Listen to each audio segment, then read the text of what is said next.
మనము కేపీఐఏఎస్ అంటే always studious people ఉంటారు అనే భ్రమ ఏదైతే ఉందో అది తొలగిపోయింది పూర్తిగా.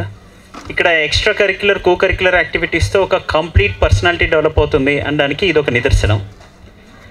ఇంకొక ఆస్పెక్ట్ ఏంటంటే మేము ఒకటి రిజెక్ట్ చేసాము. వీరేందర్ తన మీద స్టోన్స్ పెట్టి కొట్టించుకుంటాను. మాస్టర్ ఆధ్వర్యంలో లేకపోతే మేము వద్దని చెప్పాము, లేకపోతే అది కూడా చేసేవాళ్ళు. సో అంటే it is KPIS is place for అంటే లాట్ ఆఫ్ ఎంకరేజ్మెంట్ సపోర్ట్ ఇవన్నీ ఓకే.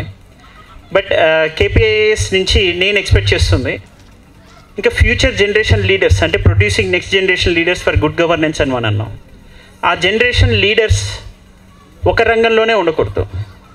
అంటే వాళ్ళు మార్షల్ ఆర్ట్స్లో, స్పోర్ట్స్లో, కల్చరల్ యాక్టివిటీస్లో అండ్ ఫ్యూచర్లో లీడర్స్గా అంటే ఎంటర్ప్రీనర్స్గా అండ్ రకరకాల రంగాల్లో టీచింగ్ ఫీల్డ్లో అండ్ మీడియా వీటన్నిటిలో కూడా సక్సెస్ఫుల్ క్యాండిడేట్స్ వస్తారనడానికి నాకు నిదర్శనం అనిపించింది. ఇలా స్పీచెస్ అంటే ఎక్స్ట్రాడినరీ స్పీచ్ ఇవ్వగలిగారు, ఓన్గా డెవలప్ చేసుకున్నారు పిల్లలు. ఇందాక మంజుష స్పీచ్ కానీ అండ్ తను ఓన్గా ప్రాక్టీస్ చేసి ఇంత ఎక్స్ట్రాడినరీ పర్ఫార్మెన్స్ ఇచ్చాడు వీరేంద్ర. అండ్ పిల్లలు ఒక మంచి మెసేజ్ ఓరియంటెడ్, ఈవెన్ ఇంటర్మీడియట్ పిల్లలు I1, I2 స్టూడెంట్స్ ఇక్కడ Paris convention, Kyoto protocol, UN framework for convention on climate change, UNFCCC ఇవి డిస్ప్లే చేస్తున్నారు. ఐ థింక్ ఎంతవరకు పాసిబుల్ ఏ అకాడమీలో నాకైతే తెలియదు.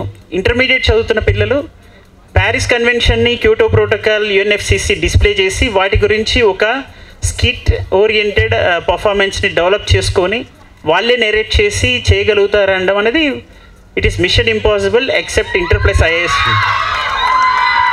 అంటే సో అంటే మనం ఇండియా మొత్తాన్ని పర్ఫెక్ట్గా రిఫ్లెక్ట్ చేయగలిగే కెపబిలిటీ అంటే అన్ని రంగాల్లో ఉందని నాకు KPIs ప్రూవ్ చేస్తుంది. ఈ టైప్ ఆఫ్ ఎడ్యుకేషన్ సిస్టమ్ కనుక ఇవ్వగలిగితే ఫ్యూ ఫార్చునేట్ థింగ్స్ మన దగ్గర అవుతున్నాయి, అన్ఫార్చునేట్ థింగ్స్ ఇంకా అవ్వట్లేదు. ఏంటంటే గోల్డ్ మెడల్ ఏది ఒలింపిక్స్ కంటే ఇప్పటివరకు ఒకటి కూడా లేదు.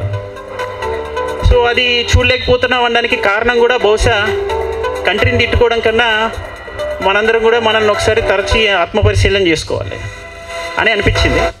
సరే, మన విద్యా వ్యవస్థలో మనకున్నటువంటి పరిమిత వనరులతో మనం ఎంతో కొంత ప్రయత్నం చేస్తున్నాం, కానీ బహుశా ఇంకా భవిష్యత్ తరాల్లో వీటి విలువ తెలుస్తుందని. ఎందుకంటే దేశం జెండా బోర్డర్లో ఎగురుతుంది, లేదా ఒకటి స్పోర్ట్స్ ఆడే విద్యార్థి గోల్డ్ మెడల్ గెలిచినప్పుడు ఆ గ్రౌండ్ మీదే ఎగురుతుంది. ఇక దేశం జెండా అక్కడ కూడా మనం చాటి చెప్పకపోతే మనము ఈ దేశంలో ఉన్నాము, ఈ దేశానికి ఏదో చేస్తున్నాము అనుకోవడం కాదు. మన దగ్గర పొటెన్షియల్ లేక కాదు, పొటెన్షియల్ ఉంది కాబట్టే చాలామంది IAS అవ్వాలి, IPS అవ్వాలని ఒక middle class, lower middle class నుంచి వస్తున్న వాళ్ళు ఆలోచిస్తున్నారు.